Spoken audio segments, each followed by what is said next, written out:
On this video, I'm going to go over all the mistakes that a person makes when you own this particular type of style camper, the Runaway. Everybody makes mistakes when they're out camping, but in this case, it's because of the design of the particular camper that sometimes this causes different things for us to make mistakes whenever we're camping with these particular units. So that's what I'm going to go over on this video.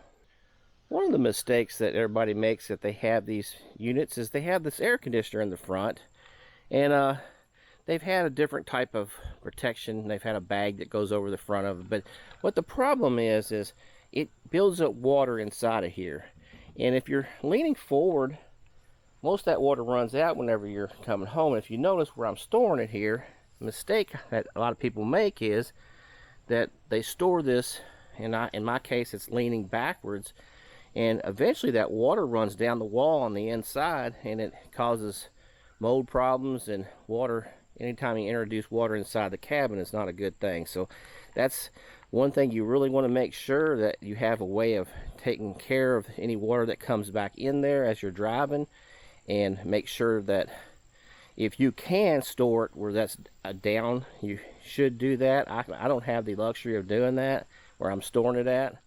Now, another mistake that people make with these campers is that this camper, the newer ones are very tight, and that's a good thing, except for in my case, like I told you before, I had the water issue. If you get water in here, you have to get rid of that water in some way. Have some damp rid or something, or make sure you dry it all out, because it's so tight that the water will stay in there and cause mildew. So you have to make sure you get any water out of there. So even though it's a good thing it's good and tight, it's just something to remember, that you always want to make sure if you get any water in there, make sure you get it out before you put it up for a couple weeks and then come back to it and find mold. So definitely want to check on that. That's the way these are designed. They're very tight. One mistake that everybody makes when they have Runaway campers is these doors.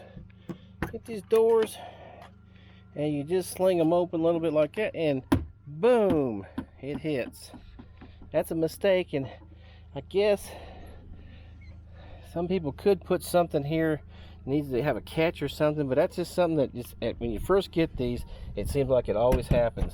And if you're like me and you got this big door in the back, you have to be real careful. This is a big son of a gun. The wind catches a hold of this thing, and I mean, it'll whip this thing back and it'll do damage. So just something to know, that when you got a Runaway, it's just a mistake that everybody makes. And in this case, someone's put a tab here to keep that from banging so bad, but again, I'm going to have to put something to keep that from happening.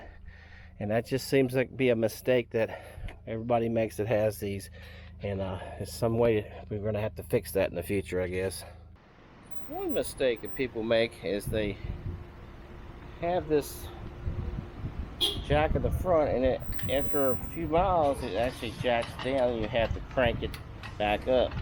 So I'd advise having something that you can tie from here down to here and keep this from spinning as you're heading down the road. This only happens on long trips, but so all in all, this camper's built pretty good, and there's a few things that make it unique as far as doing a few mistakes when you're out camping, but as long as you follow a few of the things that I showed you, shouldn't have an issue with that.